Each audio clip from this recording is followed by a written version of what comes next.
اپنے تمام مرحومین کے لیے علماء عرفاء شہداء صلحاء جنہوں نے اہل بیت اطہار علیہ السلام کی فکر کی ترویج کے لیے جانیں دی ہیں، اور وہ لوگ جو مظلومیت کے عالم میں شہید ہوئے ہیں ازداری کے دوران، یا علاوہ ان سب کی ارواح کی سورہ فاتحہ 3 مرتبہ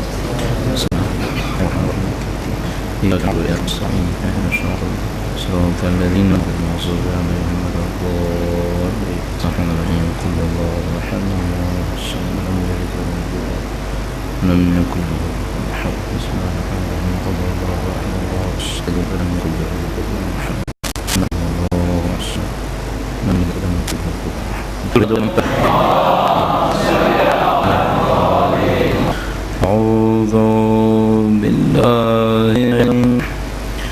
بسم اللہ الرحمن الحمد للہ رب العالمین والصلاة والسلام علی سید الانبیاء والمرسلین حبیب الہ العالمین بالقاسم محمد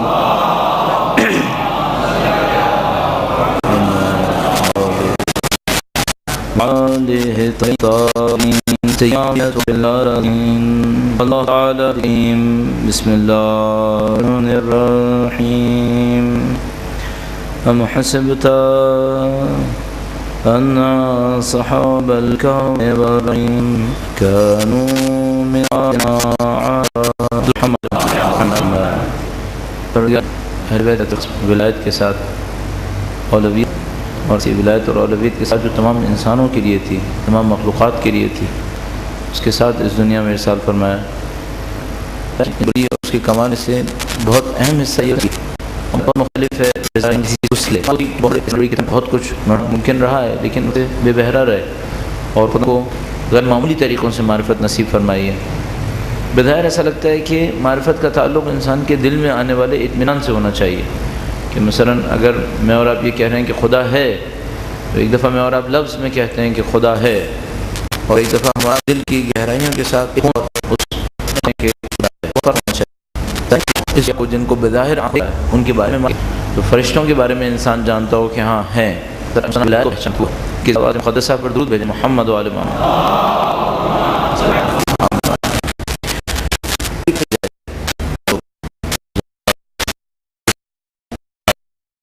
اس کے اندر کچھ چیزیں لکھی ہوئی بچپن سے ہم سنتے آئے، لیکن سوال یہ ہے کہ یہ معلومات معرفت میں کیسے تبدیل ہے؟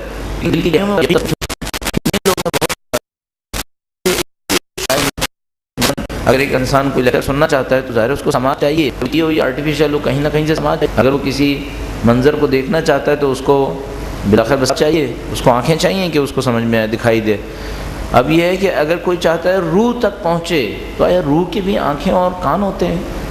اس کے لیے بھی کچھ ہے یا اس کے لیے کچھ نہیں ہے؟ اس کے لیے بلا اسباب معرفت نصیب ہو جاتی ہے؟ بظاہر ایسا نہیں ہے، بظاہر ایسا لگ رہا ہے کہ وہاں پر بھی معرفت حاصل کرنے کے کچھ اسباب ہیں۔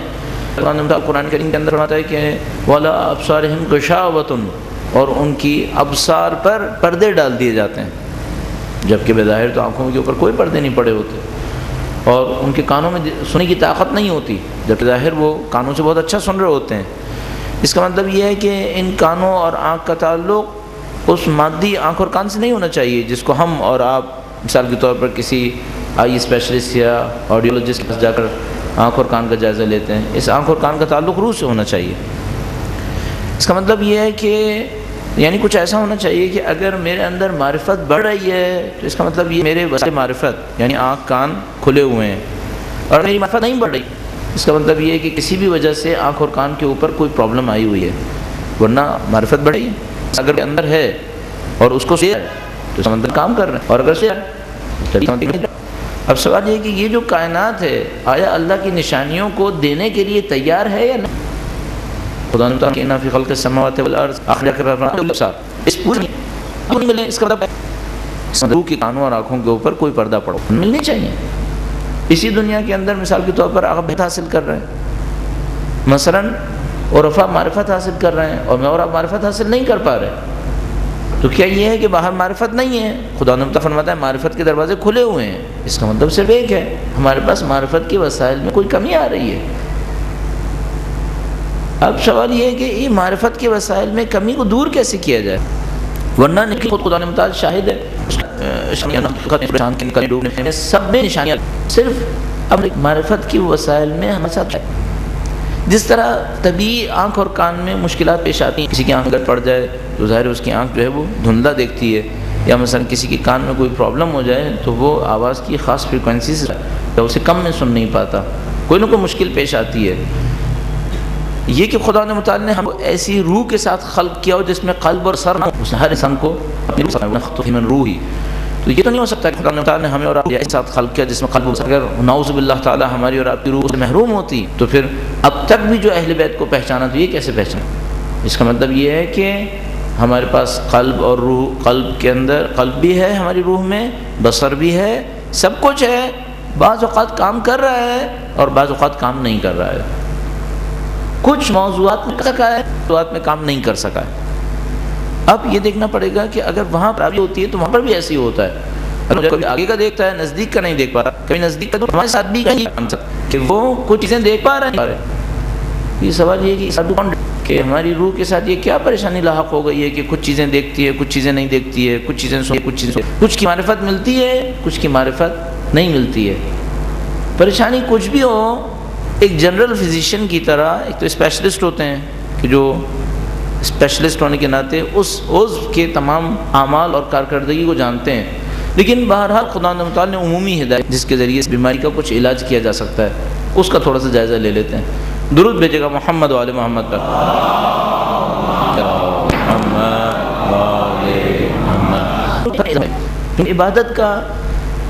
عبادت کے کئی اثرات ممکن ہیں، مثلا اس نماز کا ایک اثر یہ ہے کہ شاید آپ کے جسم پر صفائی زیادہ ہو گئی کہ آپ نے وضو کیا تو اس پہ صفائی ستھرائی زیادہ ہوئی ہے۔ اس نماز کا ایک فائدہ یہ ہے کہ اگر آپ نے اول وقت نماز پڑھنے کی عادت ڈال لی ہے تو آپ کو وقت کی پابندی کی عادت ہو گئی ہے، یہ بھی اس کا ایک فائدہ ہے۔ نماز کا بہترین فائدہ ہونا چاہیے، بہترین چیز جو ہمیں دیتی ہے، اس کا فائدہ ہے لیکن چھوٹا فائدہ ہے۔ یہ کہ نماز پابندی وقت سکھائے یہ فائدہ ہے لیکن یہ کم فائدہ ہے، کیوں؟ یہ دونوں چیزیں فانی ہیں۔ جس جسم کو صاف ستھرا کیا نماز نے، اس جسم نے ختم ہونا ہے، اس کا فائدہ فانی ہے۔ اگر ہمیں وقت کا پابند بنائے تو وقت سورج کی حرکت سے بنتا ہے، جس زمانے میں سورج ہی نہیں ہوگا وہاں وقت کی پابندی کا کیا سوال پیش آیا؟ اس کا مطلب ہے دونوں فانی ہیں۔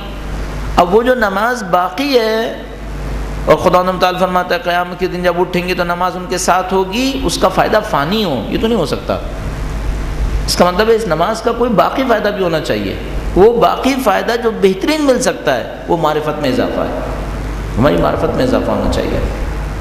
تمام عبادات کا یہ فائدہ سب سے اہم فائدہ ہے کہ معرفت میں اضافہ دے۔ اب ہم اپنی بات کے اوپر اگر پھر دوبارہ پیچھے آئیں کہ ہمیں معرفت کہیں نصیب ہو رہی ہے کہیں نصیب نہیں ہو رہی، اور یہ سمجھ میں آیا کہ حصول معرفت میں جو وسائل ہیں ان میں کچھ کمی ہے۔ اب ایک بات اور سمجھ میں آتی ہے، ہماری ہر عبادت سے ان وسائل میں ترقی ہونی تھی، ہماری عبادتوں میں کوئی مشکل آئی ہے جس کی وجہ سے ان وسائل میں ترقی نہیں ہو رہی، اس کی وجہ سے معرفت جہاں تھی وہیں رک گئی ہے، آگے نہیں بڑھ رہی، یا جس رفتار سے بڑھنی چاہیے تھی اس رفتار سے نہیں بڑھ رہی۔ بس نتیجہ ہمارے سامنے یہ آ رہا ہے کہ ان تمام عبادتوں کے پیچھے معرفت میں اضافہ ہونا تھا، نماز کے نتیجے میں، روزے کے نتیجے میں، تمام اعمال عبادیہ کے نتیجے میں معرفت میں اضافہ ہونا تھا، لیکن ان اعمال عبادت میں کوئی کمی ایسی پیش آ رہی ہے جس کے نتیجے میں وہ معرفت ہماری نہیں بڑھ پا رہی۔ تو اگر چند منٹس میں پھر دوبارہ اس کا جائزہ لیں کہ کیا کمی ہو سکتی ہے، پھر ایک اسپیشلسٹ ہونے کے ناطے کہ عمومی کیا ہوتی ہے اس کے اندر، اس میں بھی چند نکات سمجھ میں آ سکتے ہیں ہم لوگوں کے۔ ایک بات تو یہ کمی ہو سکتی ہے کہ مثلا خدا نے کہا کہ میں نماز حرام مال کے ساتھ قبول نہیں کروں گا، نعوذ باللہ تعالیٰ اگر کسی کے مال میں حرام ہوا تو اس کی نماز قبول نہیں ہوگی۔ نماز قبول نہیں ہوئی تو اس کا مطلب ہے نماز اثر نہیں دے گی، نماز اثر نہیں دے گی تو اس کا مطلب ہے معرفت کے وسائل ترقی نہیں کریں گے، اس کا مطلب ہے اس کو مزید معرفت نہیں ہوگی، 2 دن تک نہیں ہوتی۔ نماز خود ایک عبادت ہے اور دعا ہے، اگر خدا نہ کرے کوئی جھوٹ بولتا ہے عمدن مثلا 40 دن تک اس کی نماز قبول نہیں ہوتی، اس کا مطلب ہے ایک جھوٹ بولنے سے معرفت کے وسائل پر ایسی مہر لگتی ہے کہ 40 دن تک یہ بے اثر ہو جاتے ہیں، پھر 40 دن تک معرفت نہیں دیتے۔ اچھا خدا نہ کرے اگر ہر روز ایسا کوئی جرم ہو رہا ہو، پھر اس کا مطلب ہے معرفت کے وسائل فائدہ نہیں دیں گے۔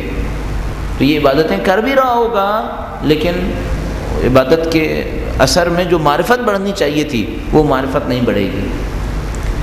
اس سادہ قانون سے ہم سمجھ سکتے ہیں کہ بعض اوقات 50 سال نمازیں پڑھنے کے بعد بھی ہماری معرفت کیوں نہیں بڑھتی۔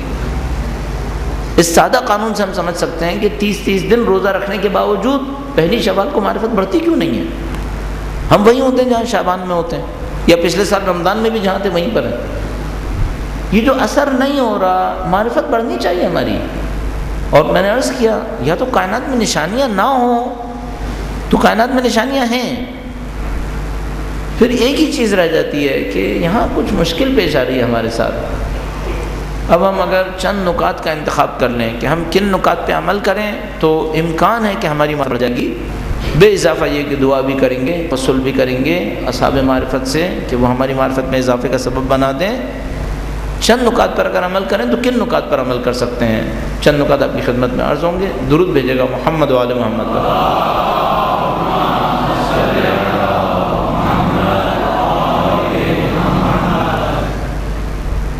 ہمیں یہ دیکھنا پڑے گا عبادتوں میں بنیادی ترین چیزیں کون سی ہیں۔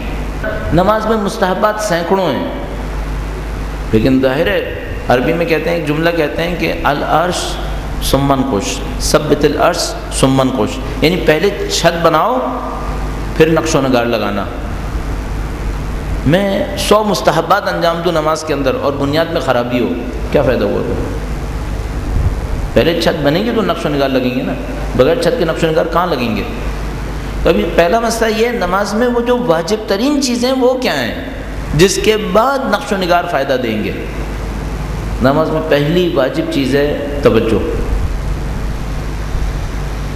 اگر وہی نہیں ہوئی میں پھر لاکھ دعائیں پڑھتا رہوں اس کے اندر، پھر میں لاکھ اس کے اندر آیات پڑھتا رہوں، کتنے لمبے سجدے کرتا رہوں، ان کا فائدہ کوئی نہیں ہوگا، کیونکہ سب سے پہلی چیز جو ہمیں چاہیے وہ توجہ ہے۔ تو مثلا میرے جیسے طالب علم شروع کرے تو کیا کرے؟ سب سے پہلے ایسا کرے کہ مختصر ترین نماز پڑھے توجہ کے ساتھ، پھر توجہ کی پریکٹس بنائے۔ مختصر ترین نماز توجہ کے ساتھ پڑھنے میں آہستہ آہستہ مستحبات کا اضافہ کرے۔ لہذا وہ پہلے بہت سارے مستحبات ڈھونڈ لے اور ان کو جمع کر لے اور کہے کہ اب میں توجہ لاؤں گا، یہ نہیں ہوگا۔ مستحبات اس کو فائدہ نہیں دیں گے، پہلے اس کو واجبات کے اندر توجہ لانی پڑے گی۔ مثال کے طور پر کہاں سے شروع کرے؟ بسم اللہ سے شروع کرے۔ بسم اللہ الرحمن الرحیم میں توجہ کیسے آئے گی؟ یہاں سے شروع کرے۔ الحمدللہ رب العالمین سورہ حمد پڑھ، توجہ کیسے آئے گی؟ سورہ اخلاص پڑھیں، توجہ کیسے آئے گی؟ اب اپنے لیے کچھ نکات رکھ لیں کہ مثلا جب میں کہوں گا الحمدللہ رب العالمین، اس بات کو سوچوں گا تاکہ میری توجہ رہے۔ یہ کام دنیا کا مشکل ترین کام ہونا چاہیے۔ خود قرآن کریم نے فرمایا وَإِنَّهَا لَكَبِيرَةٌ، یہ نماز بہت سخت ہے، إِلَّا عَلَى الْخَاشِعِينَ، سوائے ان لوگوں کے جن کے دلوں میں خشوع ہے۔ یہ نقطہ آغاز ہو سکتا ہے۔ بس کہاں سے ہم نے شروع کیا تھا؟ ہم نے دیکھا کچھ لوگوں کو معرفت مل رہی ہے، ہم لوگوں کو کم نصیب ہو رہی ہے۔ نہیں کہ نہیں نصیب ہو رہی، لیکن کم نصیب ہو رہی ہے۔ کیوں کم نصیب ہو رہی ہے؟ وسائل تو ہیں، کام زیادہ اچھا نہیں کر رہے ہیں۔ کیوں زیادہ اچھا نہیں کر رہے؟ عبادات کا جو اثر ہونا چاہیے وہ نہیں ہو رہا۔ عبادات کا اثر کیوں نہیں ہو رہا؟ نماز پہلی عبادت ہے، ان قبلت ما سوا، اگر یہ قبول ہوتی ہے تو باقی سب قبول ہوتی ہیں۔ اس کے اندر کیا مشکل ہے؟ پہلی شرط غائب ہے، توجہ۔ اب کوئی ایک بات سوچے، قیامت کا دن ہوگا، مثلا میدان حشر ہوگا، اس میں کسی عارف کو لایا جائے گا جس نے عرفان کی نہیں معلوم کتنی منزلوں کو طے کیا ہوا ہوگا۔ خلائق اس کو دیکھ کر حسرت کر رہے ہوں گے کہ یہ کیسا عجیب غیر معصوم ہے جس نے اتنے اونچے مراحل کو طے کر لیا، اور میں اپنے آپ کو دیکھوں گا کہ میں نے کچھ نہیں کیا۔ کیوں؟ 5 منٹ کی نماز میں توجہ نہیں دیتا تھا۔ کیا حسرت آئے گی اس وقت کہ میں اتنا بدبخت تھا کہ نماز میں 5 منٹ لگاتا تھا، توجہ نہیں دیتا تھا۔ نہ کہ 5 منٹ نہیں دیتا تھا، توجہ نہیں دیتا تھا۔ حسرت نہیں آئے گی اس وقت کہ ایک آدمی اس اتنے سے عمل سے معراج پہ پہنچ گیا ہے کہ الصلاۃ معراج المومن، اور میں بھی وہی وقت دے رہا تھا، سب کچھ وہی کر رہا تھا، لیکن توجہ نہیں دے رہا تھا۔ بغیر توجہ کے۔ تو انسان کے سمجھ میں یہ بات آتی ہے کہ کاش ایسا ہو کہ وہ نماز کے دوران میں ساری چیزیں بند کر دے کہ بھائی یہ 5 منٹ صحیح گزر جائیں، چونکہ اس کے نتیجے میں بہت کچھ ہونا ہے۔ اس کے نتیجے میں کسی نے مثلاً آغا بہجت بننا ہے اور میں نہیں بن پا رہا ان 5 منٹ کی وجہ سے، تو بعد میں کتنی افسوس، کتنی حسرت میں پڑ جائیں گے کہ یہ کیا کیا ہم نے۔ ایک وہ تھا جو نماز پڑھتا ہی نہیں تھا، چلو نہیں پڑھتا تھا، عذاب جھیلے گا اس کے اوپر، ایسا نہیں کہ بچ جائے گا، عذاب جھیلے گا، لیکن میں تو پڑھ رہا تھا، پھر میں کیوں نہیں پہنچا اس مقام پر؟ اس وجہ سے کہ جب میں نماز پڑھ رہا تھا تو میرے ذہن میں کچھ اور چیزیں آ رہی تھیں۔ انسان اپنا سر پیٹے گا اس وقت کہ یہ میں نے کیا کیا۔ بالکل ایسے جیسے روایت میں لکھا ہے کہ جب لوگوں کو نظر آئے گا کہ نماز شب کی کا اجر کیا ہے تو لوگ اپنے اوپر حسرت سے کہیں گے کاش ہم بھی 20 منٹ آدھا گھنٹہ وقت نکال کے نماز پڑھ ہی لیتے۔ وقت میں کہہ رہا ہوں، کہنے والا کہے کہ کاش ہم بھی پڑھ لیتے، اتنا اجر ہے۔ علامہ امینی کے صاحبزادے تھے، علامہ امینی کے بیٹے کا نام تھا ہادی امینی، جہاں تک میرے ذہن میں آتا ہے۔ ہادی امینی کہتے ہیں میرے والد کا انتقال ہوا تو میرے دل میں حسرت تھی کہ کاش وہ میرے خواب میں آئیں اور مجھے بتائیں کہ کیا گزری۔ کہتے ہیں میں نے کافی عرصے انتظار کیا، 4 سال کے بعد والد خواب میں آئے۔ خواب میں آئے، میں نے ان سے پوچھا بابا کیا ہوا آپ کے ساتھ؟ انہوں نے دیکھا اپنے والد کو کہ بہت عظمت کے مقام پر فائز ہے۔ پوچھا کہ یہ مقام آپ کو کیسے ملا؟ الغدیر لکھنے پہ ملا، 11 جلد کتاب الغدیر، امیر المومنین کی دفاع میں، ولایت کے دفاع میں۔ پر میں نہیں، اس پہ نہیں ہے۔ پوچھا کتاب خانہ آپ نے بنایا تھا، کتاب خانہ امیر المومنین اس کی وجہ سے تھا، لائبریری بنائی تھی؟ فرمایا نہیں۔ پوچھا کیا ہوا؟ فرمایا زیارت عاشورہ سے، زیارت عاشورہ سے ہوا۔ محمد والے محمد صلی اللہم صلی علی محمد والے محمد۔ مطلب یہ نہیں ہے کہ اس عالم کی تمام خدمات ختم ہو گئیں زیارت عاشورہ بس، نہیں، اس زیارت عاشورہ نے ان سب کے لیے زمینہ فراہم کیا ہے۔ نہ ہوتی زیارت عاشورہ یہ بھی نہیں تھا پھر، نہ کہ ان خدمات کا کوئی اثر نہیں ہے، ان سروسز کی کوئی قدر نہیں ہے اللہ کے نزدیک، نہیں، اس کی قدر ہے، اس کی قدر تو بہت ہے۔ امیر المومنین کے خود بیان کر چکے ہیں خواب میں آ کر لوگوں کو کہ علامہ امینی کا ہمارے نزدیک غدیر لکھنے کی وجہ سے کیا مقام ہے۔ لیکن زیارت عاشورہ نے ان سب کے لیے زمینہ فراہم کیا تھا، یوں نظر آتا ہے۔ اچھا اب زیارت عاشورہ پڑھنے میں کتنی دیر لگتی ہے؟ اگر کوئی 100 جملے نہ بولے، ایک ایک جملہ بولے تو 10-12 منٹ، 14 منٹ۔ ایک آدمی یہ 14 منٹ دے گیا، زندگی میں کسی مقام پر پہنچ گیا اپنے خلوص نیت کی وجہ سے، یعنی ریاکاری نہ کر رہا ہو، ریاکاری کرے گا تو پھر ظاہر عذاب بھی ہے، نہیں کہ پڑھنے کا کوئی فائدہ نہیں بلکہ مصیبت بھی جھیلنی پڑے گی۔ ریاکاری نہ کر رہا ہو، ایک ایک دفعہ بھی بولے، 12-14 منٹ کا کام ہے، وہ کر کے علامہ امینی بن گیا، اور میں نے وہی 14 منٹ شاید گلی میں کھڑے ہو کے ضائع کیا۔ 14 منٹ کیا، 1.5 گھنٹہ ضائع کیا، 1 گھنٹہ ضائع کیا روزانہ۔ زندگی کے شیڈول میں دیکھوں 14 منٹ کا ٹائم نہیں نکل رہا، نہیں نکل رہا ہے، پھر میں کیوں نہیں دیتا؟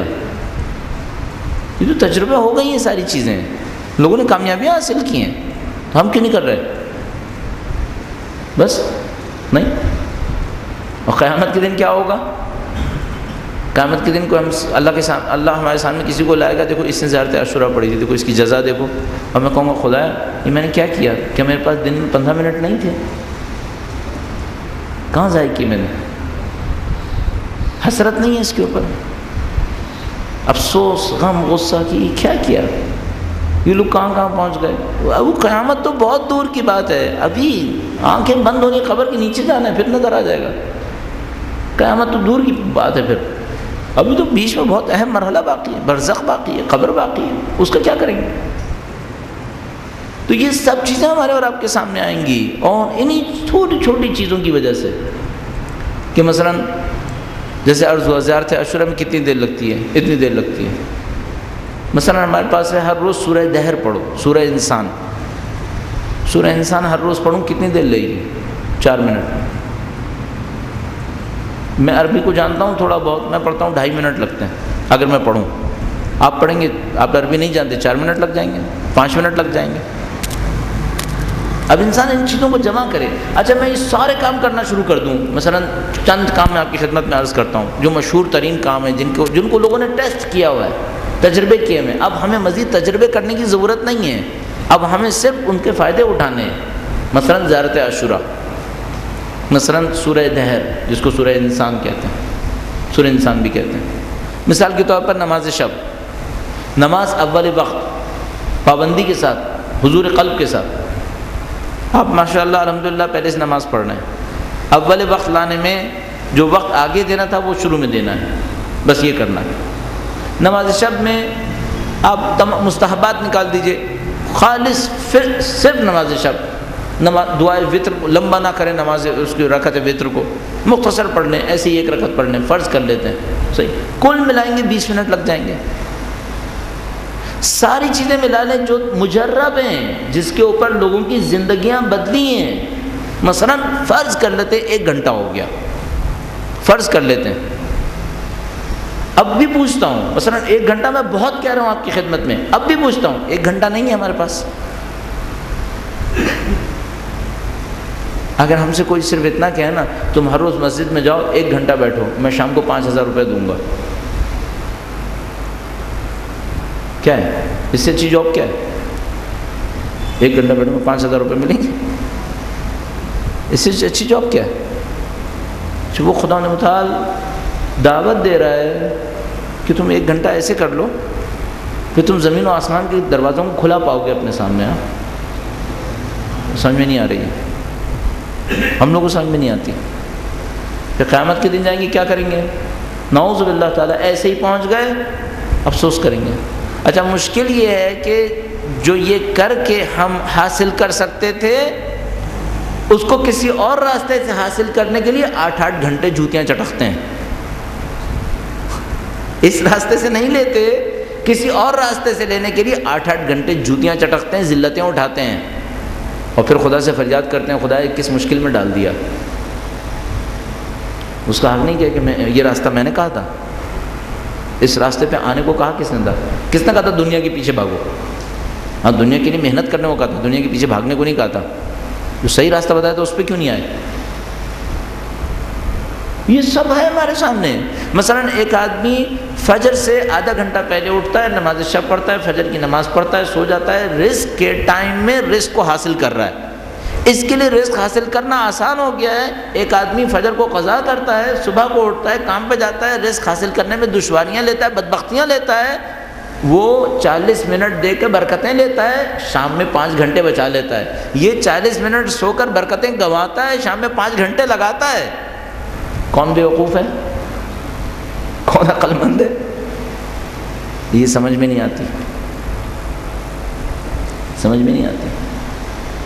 ابھی بھاگتے پھریں گے ہم اور آپ, فلاں کورس کر لوں تو میری سی وی میں یہ اضافہ ہو جائے گا, فلاں کام کر لوں تو میرے ساتھ یہ ہو جائے گا. یہ خدا کے سامنے سی وی میں اضافہ کیوں نہیں کروا لیتے؟ 4-4 منٹ میں تو اضافے ہو رہے ہیں یہاں پر. ایک 4 منٹ پڑھوں گا سورہ دہر, مثلاً برکت لائے گی. ایک اور 4 منٹ لگاؤں گا سورہ ملک, فلاں چیز نصیب ہونی ہے, توجہ کے ساتھ پڑھے گا. یہ کیوں نہیں کر رہے ہم لوگ؟ کیوں نہیں کر رہے ہیں؟ سادہ سی بات ہے, ہم لوگ غافل ہیں. اس میں بہت اچھا ہے ان لوگوں کے حالات پڑھیں جنہوں نے یہ کیا ہے اور کامیاب ہوئے, جنہوں نے کیا ہے اور کامیاب ہوئے. اس سے کیا ہوتا ہے؟ یقین بڑھتا ہے. ان سب عبادتوں سے وہ یقین بڑھنا تھا. اب یقین کے دروازے بھی بند کر دیے نماز میں توجہ نہ دے کر. ہر چیز کا دروازہ اس سوسائٹی نے اپنے اوپر بند کیا ہے. تب جا کر اس جگہ پہنچے ہم لوگ کہ دوسری قومیں معرفت اہل بیت اطہار علیہ السلام کے نتیجے میں کارنامے دکھا رہی ہیں اور ہم کچھ نہیں کر وہ کچھ نہیں کر پا رہے جو ہمیں کرنا چاہیے تھا. اب راستہ کیا ہے؟ سادہ سا راستہ ہے, کہیں سے شروع کر دیں. بحمدللہ پروردگار عالم نے توفیق دی آپ کو, آپ شب قدر میں مسجد میں آتے ہیں. خدا متعال کی توفیق کے سائے میں, اہل بیت اطہار کے نام کی برکت کے سائے میں آپ کو شب قدر نصیب ہو رہی ہے. کل شب قدر کی بڑی رات ہے, نہیں معلوم یہیں سے خدا متعال سے کوئی توفیق طلب کرنے کی خدایا کچھ توفیق دے دے. اور ظاہر ہے کہ خدا کا توفیق دینا ایسا دینا نہیں ہوگا کہ جو بلا سبب ہوگا کہ وہ دے دے, کس سبب سے دے گا؟ سبب میں سے ایک طلب ہے، طلب کریں گے، مانگیں گے، دیں گے. پھر آنکھوں کو کھلا رکھیں، اپنے معاشرے کو دیکھیں، جہاں سے آپ کو نظر آئے کہ ہاں بھائی یہ مجرب چیزیں ہیں، ان کو لوگوں نے تجربہ کیا ہے، اہل بیت اطہار علیہ السلام کی تعلیمات میں سے اس کو اختیار کرتے چلے جائیے، آپ کے ہماری زندگی میں کچھ تبدیلیاں آنا شروع ہو جائیں گی انشاءاللہ. درود بھیجے گا محمد و آل محمد کا.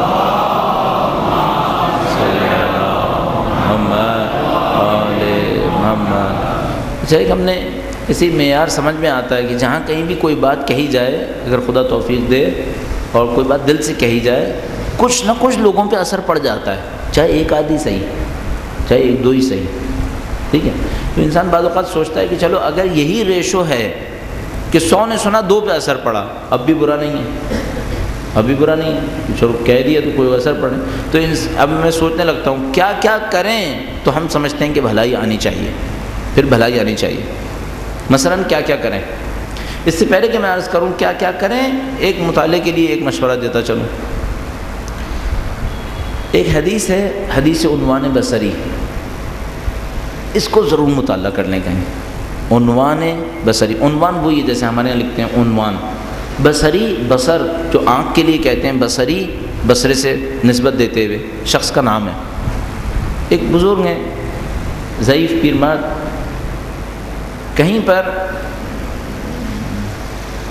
اہل بیت اطہار علیہ السلام کے نہ ماننے والوں میں، جو نہیں مانتے تھے اہل بیت کو، تنزن عرض کر رہا ہوں، ان کے پیچھے بہت رہتا تھا. یہ بندہ خدا بزرگ ایک ایسے آدمی کے پیچھے تھا کہ جو اہل بیت کو نہیں مانتا تھا، زیادہ نہیں مانتا تھا، اور اس کے پاس کافی وقت بتایا اس نے، بندہ خدا نے. اور عمر بہت بیت گئی، سن بہت بیت گیا، اب بوڑھے ہو گئے بالکل. اس بڑھاپے کے عالم میں کہیں چھٹے امام کا دیدار ہوا. درود بھیجے گا ان کی ذات پر.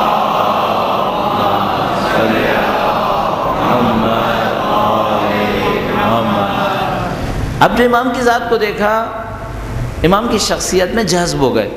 اچانک دیکھا کہ میں نے زندگی ضائع کر دی، میں کس کے پیچھے پڑا ہوتا، اصل ہنر تو یہاں ہے.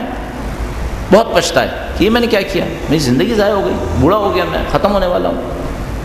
آئے امام کے پاس، کہا مولا مجھے کچھ سکھائیے. ظاہر مولا نہیں کہا ہوگا اس وقت، کوئی لقب پکارا ہوگا. کہا مجھے کچھ سکھائیے. امام نے فرمایا جس کے پاس پہلے جاتے تھے اسی کے پاس جاؤ. اچھا، یہ ایک انداز ہے. تیاری ابھی کامل نہیں ہے کسی کے اندر تو اس کو بلا میں دینے سے کیا فائدہ. پہلے اندر طلب جاگے، اتنی طلب جاگے کہ جب کچھ کہیں گے تو کرے گا بھی. تو پہلے انداز میں فرمایا جہاں پہلے جاتے تھے وہیں چلے جاؤ. یہ سمجھ گیا کہ میرے لیے طنز ہے. ظاہر امام نے اس لیے نہیں کہا تھا کہ وہاں سے کچھ ملے گا، امام نے اس لیے کہا تھا کہ دیکھو تم غلط جگہ پہ گئے تھے، تم غلط جگہ پہ گئے تھے، اور اب تم غلطی کرو گے.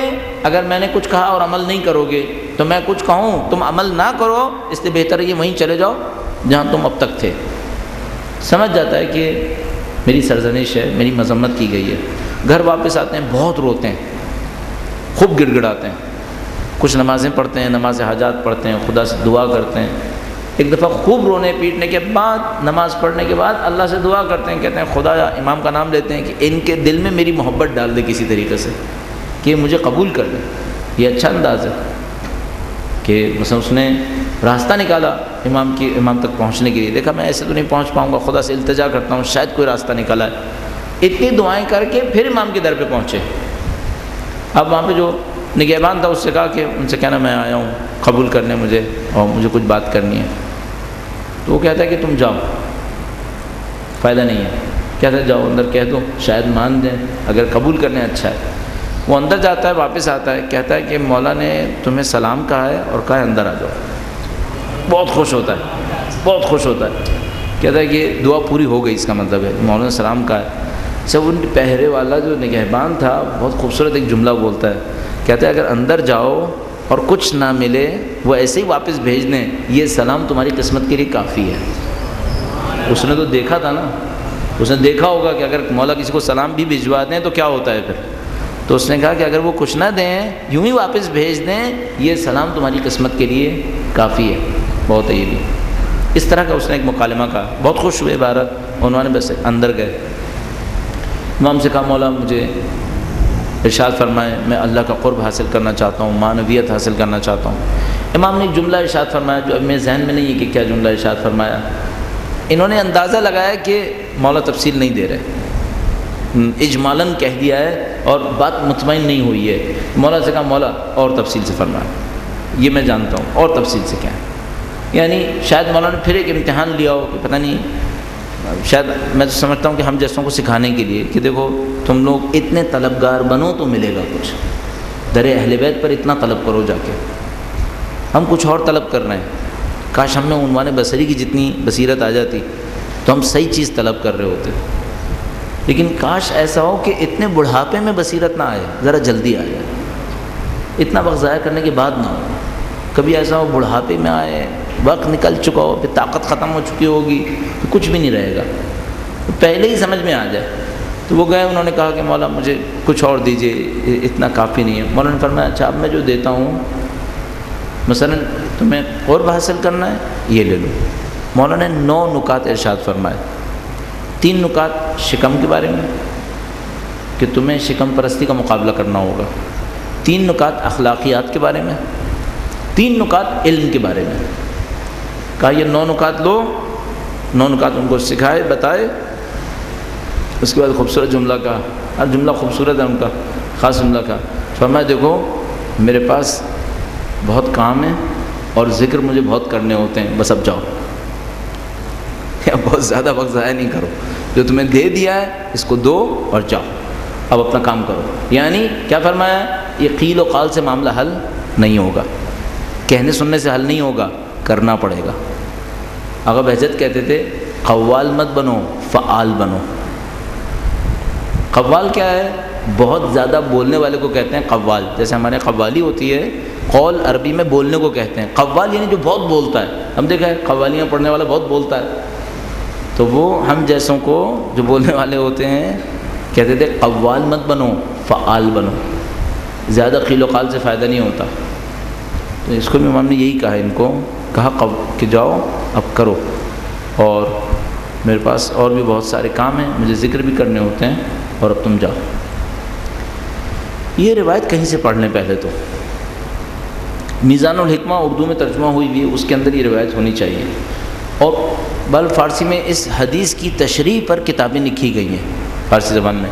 میں خیال میں اردو میں اگر اس کے اوپر براہ راست کوئی تشریح نہ بھی ملے تو کوئی کتاب مل جائے گی جس میں یہ روایت مکمل مل جائے گی آپ کو. میزان الحکمہ میں ہے، اس میں تو ہے ہی. اور بھی اخلاقیات کی کتابوں میں یہ عنوان بصری کی روایت لکھی ہوتی ہے. ایک علم اخلاق کے استاد تھے، بلکہ میں نے اردو میں ابھی کہیں دیکھی ہے چھپی ہوئی، میرے ذہن میں نہیں آ رہا، خود اس روایت کو دیکھا ہے چھپا ہوا بھی. ایک علم اخلاق کے استاد تھے، وہ اپنے شاگردوں سے کہتے تھے اس کو جیب میں رکھو، 2-3 دن کے بعد پڑھتے رہا کرو. اتنی پابندی کرواتے تھے، کہتے تھے اس کو جیب میں رکھو اور 2-3 دن کے بعد گزرنے کے بعد پڑھتے رہو. تو میں مثلا یہ سوچتا ہوں کہ اس کو ہم کہیں ایسی جگہ پہ لگا لیں، لکھ کر کتاب میں کہیں پہ رکھ لیں، ہر 2-3 دن کے بعد ایک دفعہ دیکھ لیں، تاکہ ہمیں یاد رہے کہ یہ 9 کام کریں گے تو شروع ہوگا معاملہ، ورنہ شروع نہیں ہوگا. ان 9 نکات کو آپ جا کے دیکھ لیجئے گا. میں اگر ابھی اس پہ آرائز عرض کروں گا تو بہت لمبا ہو جائے گا، یہ سیشن بہت لمبا ہو جائے گا، اتنا چرانے نہیں چاہتے. اور ابھی چونکہ مختصر کر کے بیان کرنا چاہ رہے ہیں تو عنوان بصری ایک مطالعے کے لیے کام ہو گیا. اس کو دیکھ لیجئے، پڑھ لیجئے اور مکرر پڑھیں، بار بار پڑھیں، اس کی پیچیدگیوں کو حل کریں. بہت سادہ باتیں ہیں. مثلا ایک شروع میں جو کہا ہے، جب بھی کھاؤ اللہ کا نام لو، اور اتنا مت کھاؤ کہ پیٹ بھر جائے، تھوڑا سا کم کھاؤ. یہ کون سی مشکل کام ہے یہ؟ جب بھی کھاؤ اللہ کا نام لو اور اتنا مت کھاؤ کہ جتنا پیٹ بھر جائے.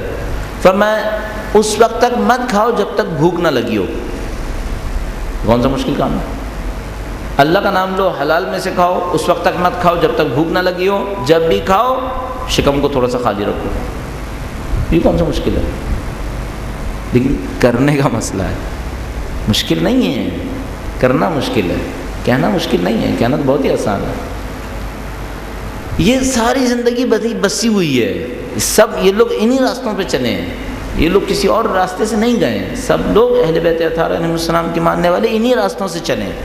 ہاں کوئی ایک آدھ ایسا بھی ہے جس کو ایکسٹراڈنری کسی گناہ سے بچنے کے نتیجے میں غیر معمولی تقویٰ پرہیزگاری مل گئی اچانک. وہ کچھ اور نادر لوگ تھے، شاذ و نادر لوگ تھے، لیکن باقی سب لوگ اسی راستے سے چلے. اور اسی راستے سے حاصل کیا ہے۔ مثلا یہ ایک کام ہو گیا، اور کیا کرے انسان؟ نماز اول وقت، اگر ساری چیزوں کو ہم دہرانا شروع کریں، عنوان بصری پڑھ لیں، ان نکات پہ عمل کرنا شروع کر دیں، 9 نکات۔ پھر نماز اول وقت پڑھے، توجہ سے پڑھے۔ توجہ کا مطلب کیا ہے؟ پھر توجہ بڑھانے کے طریقے بہت ہیں۔ مثلا ایک توجہ یہ ہوتی ہے جو جملہ بول رہے ہیں اس کے معنی کو سمجھیں، بسم اللہ الرحمن الرحیم کم سے کم ترجمہ سوچتے رہیں۔ ایک دفعہ یہ ہوتا ہے اس کے فلسفے کو سوچیں، الحمدللہ رب العالمین، رب العالمین کا تذکرہ ہے، رب العالمین ہونے کو سوچیں۔ پھر یہ مراحل ہیں، مختلف مراحل۔ آپ یہ بھی کر سکتے ہیں، سورہ میں سے کوئی ایک جملہ ایسا لے لیں جس کے اوپر خاص توجہ دیں۔ مثلا بعض لوگ سورہ توحید میں سے صمد کا لفظ لے لیتے ہیں۔ صمد کیا مطلب؟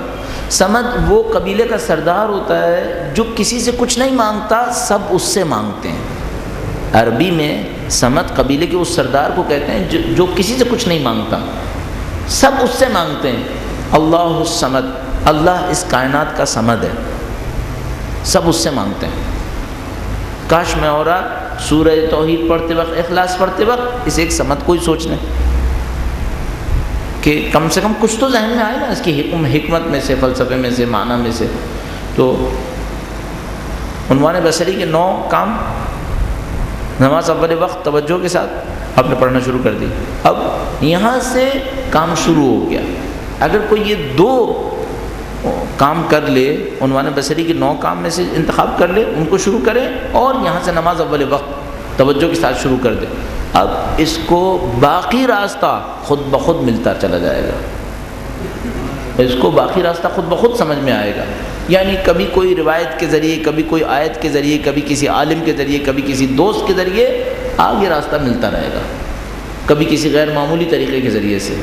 آگے راستہ چھپا ہوا نہیں ہے، پہلا والا مشکل ہے، بس آگے راستہ کھلا ہوا ہے، پہلا قدم مشکل ہے۔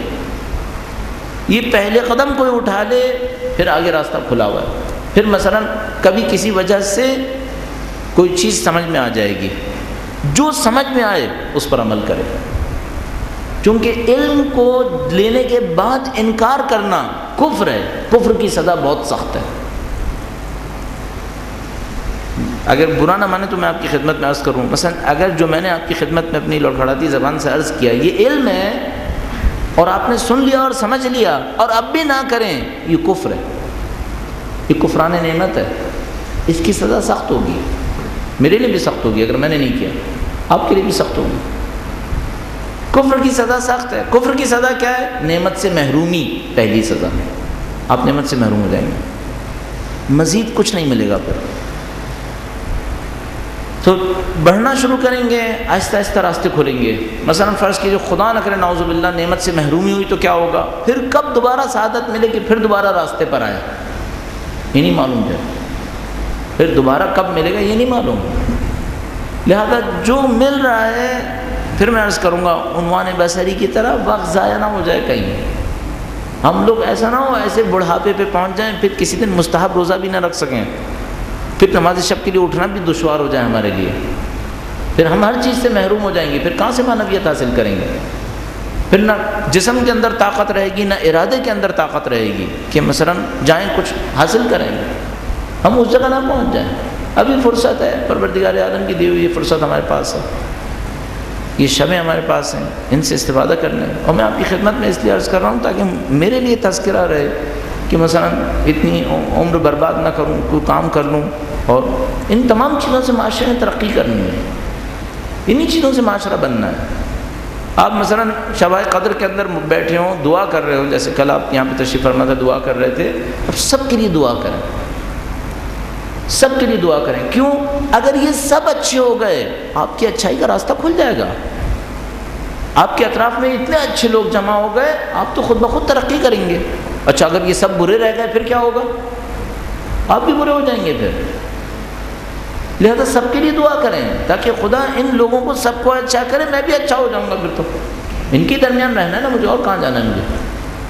تو لوگوں کو کثرت سے دعا کریں تاکہ ہمارا اچھائی کا راستہ آسانی سے طے ہو جائے، اور ان تمام کاموں کو کرتے ہوئے اور میں نے آپ کی خدمت میں جو عرض کرا تھا عنوان بصری کی روایت اور نماز اول وقت توجہ کے ساتھ عرض کیا، اس کے بعد پھر آپ آگے بڑھا سکتے ہیں. آپ زیارت عاشورہ پڑھیں، آپ مثال کے طور پر سورہ دہر پڑھیں، درود کثرت سے بھیجیں، جو بھی آپ چاہیں کریں. مختلف علماء مختلف چیزیں بتاتے ہیں. اب ہمیں یہ بھی نہیں معلوم کہ یہ ہمارے لیے بھی جو خاص چیزیں ہوتی ہیں وہ ہمارے لیے کتنا فائدہ مند ہیں، لیکن بہرحال نسخے لوگ پھر بہت بتاتے ہیں. سجدہ طولانی کرنے کو پسند کرتے ہیں کہ سجدے ذرا لمبے ہونے چاہیے، کم سے کم وہ جو مستحب سجدے ہیں، شکرانے کے سجدے ہیں، وہ لمبے ہونے چاہیے. بہرحال یہ داستان پھر کہیں اور چلی جاتی ہے. ہم لوگوں کے لیے وہ پہلے قدم اچھے اڑ جائیں تو پھر راستہ پھر آسان ہے. ابھی تک ایسا ہے، کچھ عرفا کو فوت ہوئے بہت مدت ہو گئی ہے، ابھی تک لوگوں کو خواب میں آ کر بتاتے ہیں کہ یہ کرو.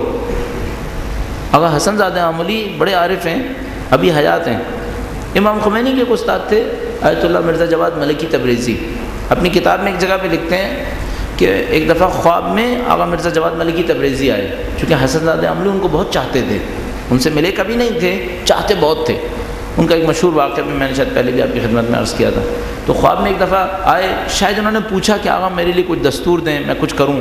تو کہا ہاں 35 دفعہ سورہ قدر، 65 دفعہ سورہ اخلاص ہر روز پڑھو. 35 دفعہ سورہ قدر، 65 دفعہ سورہ اخلاص ہر روز پڑھو. اس کے بعد کہا یاد رکھو جتنا کچھ تمہیں چاہیے تھا میں نے سب کچھ بتا دیا ہے، کچھ چھوڑا نہیں تم سے. اب تمہاری غلطی ہوئی تو ہوئی. اب نہیں معلوم ہم لوگوں کو بھی یہ سب فائدہ دے گا جو مثلا مرزا جواد ملکی تبریزی نے آغا حسن زادہ عاملی جیسے عارف کو بتایا 35 دفعہ سورہ قدر، 65 دفعہ سورہ اخلاص. نہیں معلوم ہمیں فائدہ دے گا نہیں دے گا. چلو یہ تو اگر کوئی خاص نسخہ ہے تو نہ دے، عمومی نسخے تو دیں گے فائدے. یہ تو عمومی نسخے ہیں نا، جو عنوان بصری عمومی نسخہ ہے، نماز اول وقت عمومی نسخہ ہے، تو سب کو چاہیے. وہ لوگ ابھی تک آ رہے ہیں، اپنا کام کر رہے ہیں. ہم لوگ کس دنیا میں پڑے ہوئے ہیں؟ ہم لوگ ان سب چیزوں سے غافل، محروم. اس اعتبار سے پاکستان کا شیعہ بہت مظلوم ہے. پاکستان کا شیعہ مظلوم ہے، البتہ مظلوم ہے جس نے خود ڈالی اپنے اوپر، اپنے علم و فضل سے بے بہرہ رہ کر. اہل بیت اطہار علیہ السلام کو علم سے بے بہرہ رہ کر. اب وقت ہے، اب حاصل کرنے کا ٹائم ہے کہ خدا نصیب کر دے ہم سب کو. اور یہ سب کا سب در اہل بیت سے، کوئی در اہل بیت سے ہٹ کر نہیں ہے، سب کا سب در اہل بیت اطہار علیہ السلام سے.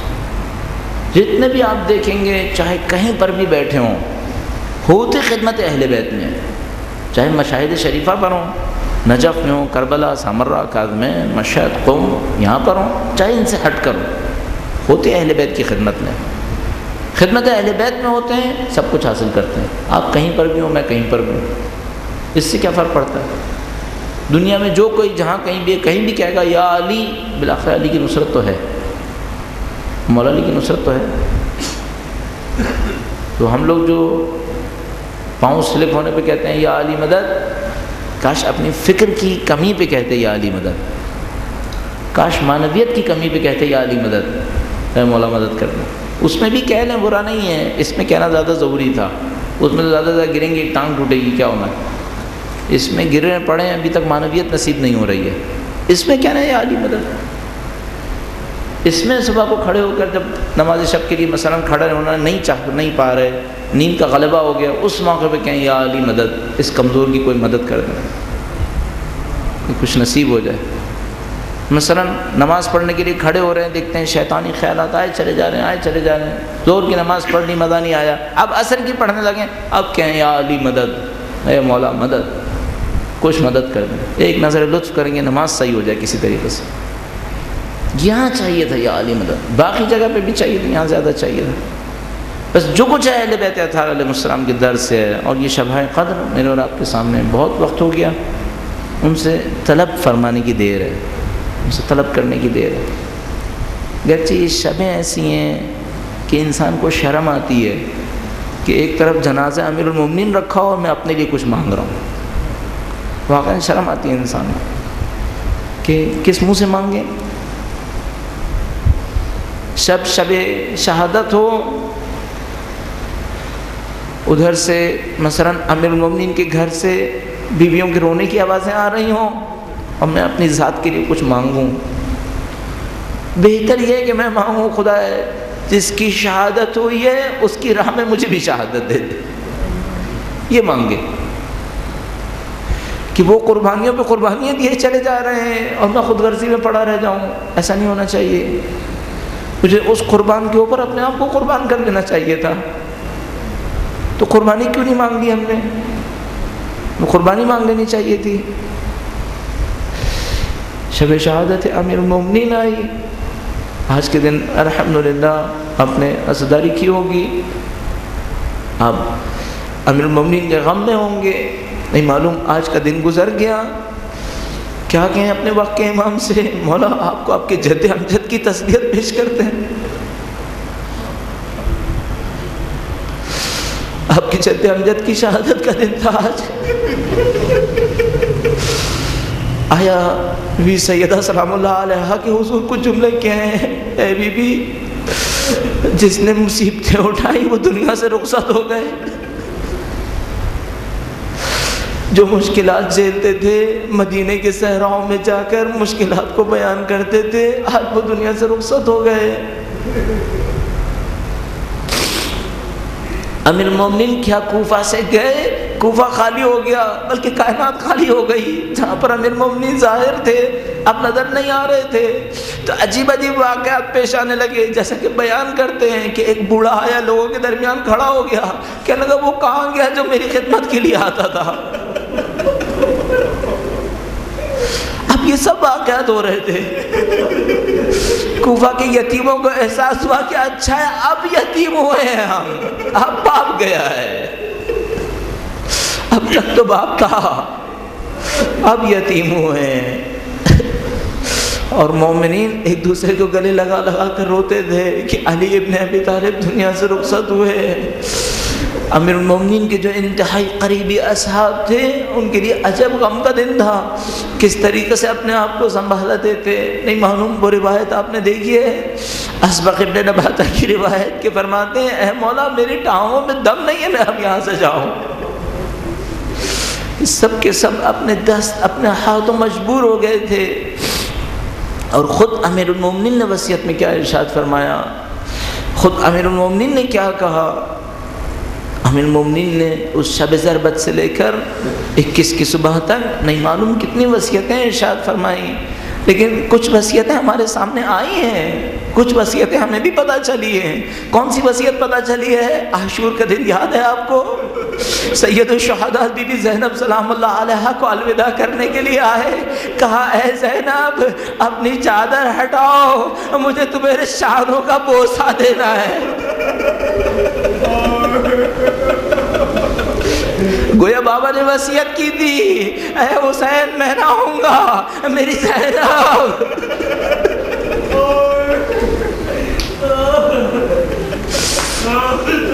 کیا مظلومیت دی اہل بیت اطہار علیہ السلام کی. بی بی زینب سے نہیں معلوم کیا کچھ کہا ہوگا کہ زینب گھبرانا نہیں، شام غریبہ میں آؤں گا ایک دفعہ. پھر وہ وقت آیا کہ جب بی بی شام غریبہ میں تشریف فرما تھی، گویا اپنے ہاتھ میں ایک لکڑی سنبھالی ہوئی تھی. کوئی سوار نزدیک آیا، فرمایا اب لٹنے کے لیے کچھ نہیں بچا ہے، اب چلے جاؤ. مزید نزدیک آئے، فرمایا دیکھو میں علی کی بیٹی ہوں، اب یہاں کچھ نہیں ہے، اب چلے جاؤ. اور نزدیک آؤ گے تو مجھے تیش آئے گا. اور نزدیک آئے، نقاب پلٹ دیا. ارے زینب اپنے باپ کو نہیں پہچانا.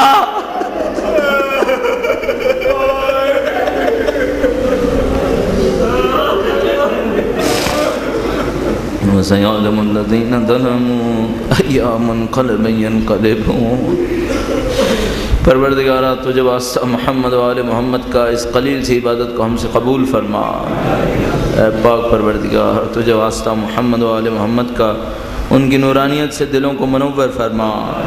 اے پاک پروردگار اس زندگی کو جیسا تو نے چاہا ہے اطاعت اور عبادت میں گزارنے کی توفیق نصیب فرما. اے پاک پروردگار جہاں تک تو پہنچانا چاہتا ہے تجھے واسطہ محمد و آل محمد کا ان معنوی کمالات کو حاصل کرنے کی توفیق نصیب فرما۔ اے پاک پروردگار تو نے ہدایت کے دروازے ہمارے سامنے آشکار کر دیے ہیں، تجھے واسطہ محمد و آل محمد کا ان ہدایتوں کو اختیار کرنے کی توفیق نصیب فرما۔ اے پاک پروردگار ہمارے گناہ ہمارے ساتھ ہیں، پاک پروردگار تجھے واسطہ محمد و آل محمد کا ماہ رمضان کے آخری 10 دنوں کو مغفرت کا دن قرار دیے گئے، رحمتیں مغفرتیں اس ماہ مبارک رمضان کے اندر تجھے واسطہ عامر المومنین کی شہادت کا ہے پاک پروردگار، اگر اب تک نہ بخشا ہمیں اور ہمارے مرحومین کی گناہان صغیرہ و کبیرہ کی مغفرت فرما، بحق سیدہ طاہرہ مغفرت فرما، بحق اولاد فاطمہ مغفرت فرما۔ اے پاک پروردگار تمام انتظار تمام آرزوئیں امیدیں تیری حجت سے مربوط، اے پاک پروردگار تجھے واسطہ اہل بیت اطہار علیہ السلام کی مظلومیت کا، ان مظلوم اہل بیت کے ظہور میں تعجیل فرما، ہمیں اور ہماری اولادوں کو نسلاً بعد نسل ان کے بہترین جانثاروں میں قرار فرما۔ اے پاک پروردگار اس زندگی کا تو نے حساب لینا ہے، بہترین حساب اس کی راہ میں شہادت، اے پاک پروردگار تجھے واسطہ محمد و آل محمد کا ان کی راہ میں شہادت نصیب فرما۔ ربنا تقبل منا انك انت السميع العليم برحمتك يا ارحم الراحمين۔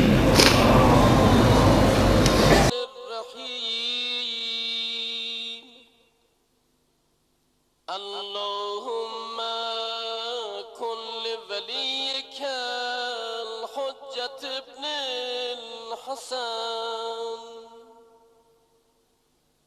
صلواتك عليه وعلى آبائه في هذه الساعة وفي كل ساعة وليا وحافظا وقائدا وناصرا ودليلا وعينا حتى تسكنه أرضك طوعا وتمتعه فيها